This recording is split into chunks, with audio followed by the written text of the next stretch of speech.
the ones that are watching this really need to understand how to set up a business. It's not about being a real estate investor. It's about setting up a real estate investing business.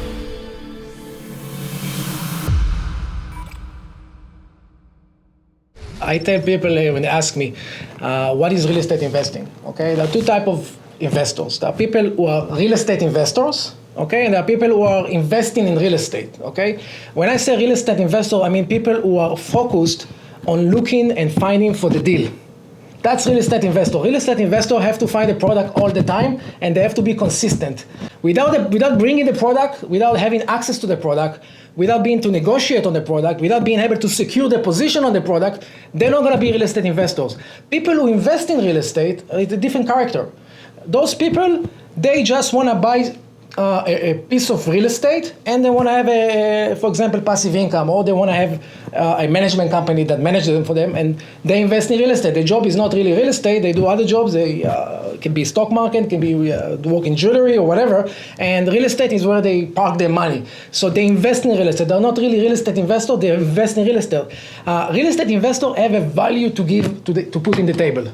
Okay, it's either you are a title company, you have a great advantage over other real estate investor. If you are a management company and you can renovate fast and you can put the tenants in the highest rents and all that stuff, you can be a real estate investor because you already have a system that can follow with your processes and you can perfect them. So real estate investors have to have some sort of value to bring to the table, okay, to create business, like you said, as a system. And it's a misconception because people think when they buy a property and they rent it, or buy two properties and they rent it, they think they're real estate investors. They're not real estate investors. They invest in real estate for passive income, but in reality, they are working for their property. They're spending time, they're collecting the money. If you calculate the time they work for the property, you see they're making $18 an hour. So how are they real estate investors? Right. That's what I'm asking myself. Real estate investors, they have to if you want to be a real estate investor, you have to understand that it's a business, that you have to create a system, that you have to invest in people like you in a title company. I spent so much money with title searches, you cannot even imagine. Okay, back in the auction, 2009, 2010, 300 sell every single day. You know, all you hear is a case number, CACE, 09, all that stuff. You don't even know what the property is, where it is, how it looks like, what it's worth, because back then you didn't even know value. Value was the hardest thing to know. How can you bid on a property when you don't know value, right? So you have to speculate a little bit. So you didn't have the information you needed to be successful. And this is having the data is a game changer for me. When I came to the auction, everybody were looking for Wi-Fi. Everybody were looking for the MLS. Everybody were looking for comps, right? I had everything in my computer offline because I was running scripts 8 hours a night, okay? I was going to CoreLogic, I was going to the MLS, I was going to all these places, and I was extracting the information to my computer. So when I went to the auction, I knew more information than other people, and information is commodity, okay? I can't express it enough. Information and data. And it's about giving it's about setting yourself apart and giving yourself an advantage. Exactly. So people always ask us, from the title perspective, why you versus someone else? I said, because we have the advantage. We have 12 full-time employees. If you called my office, someone called me Friday night, 5 p.m. and said, hey, we forgot to order title on a deal. We need to close Monday. Can you do it? And I basically stop what we're doing. I call in a favor. I get someone to stop working here and put them on the job. That's the advantage we have over a company that has 1 or 2 employees that can't stop because they have work to do. Yeah. And we're talking the end of the month, right? We're at the end of August here, and we stopped what we were doing, and we had the title commitment within 3.5 hours. Wow. So, it's all about having an advantage. So you're able to go to the auction. Exactly. And if you can give investor these values, okay? If I would be sitting in this office doing my auction, I can just be next to you and tell you, hey, help me out with this title search, I could be much more successful by default.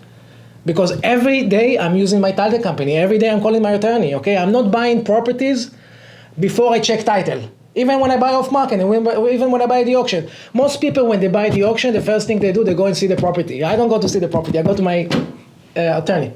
First of all, I make sure I didn't make a mistake that is going to cost me and I'm going to lose all my money. Right, because we tell people you can do the research yourself, but you want to make sure you have someone checking behind the scenes to make sure it's accurate. It's so important to have a title company that is going to verify that your information is correct and that you're not going to risk your principal as a whole. Because me as somebody who sits at the auction, seeing people buying properties without title insurance, okay? Now we're talking about no title insurance, as is.